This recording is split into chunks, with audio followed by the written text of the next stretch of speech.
Со надпревар во планинско трчање денеска почна Мавровската авантура. Како што е нарекуваат организаторите, Маврово Максимум авантура е манифестација која годинава за прв пат се организира. На планинско трчање, планински велосипедизам, офроуд возење джипови и АТВ, стрелаштво, се надпреваруваат 90 учесници од околу 30 компании.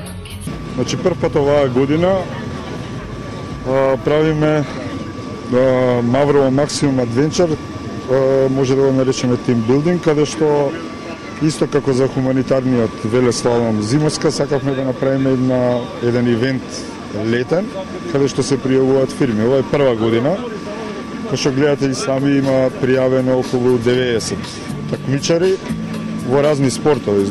Надпреварувачите, охрабрени од своите тимови, изјавија дека најважно е да се учествува. Малце да се раздвижиме, многу сме се заседеле дома. Да се спомне дека е најстар учесник. Да, плюс сум најстар учесник иначе. Вакви ивенти во Македонија нема. И се бориме неколку години да ги направиме летно време.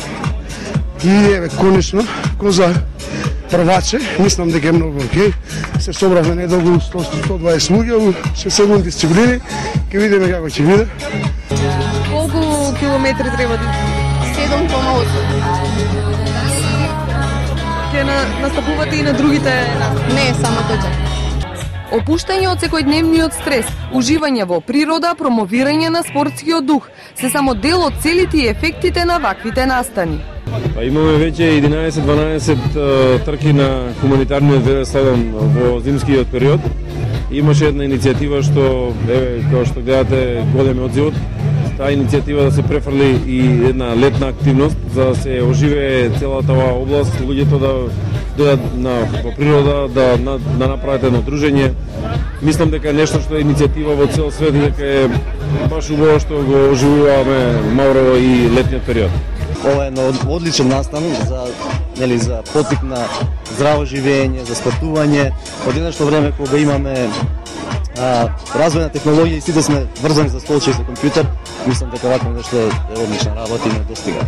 Овдека сме по четврти пат, 3 пати на зимски куп, сега прв пат на летни. Целта е тимски дух, спорт, после напорна работа, да се дружиме да го зајакнеме тимски дух. Манифестацијата продолжува и утре кога ќе бидат доделени наградите на победниците, а организаторите велат дека од годинава овој настан ќе стане традиција.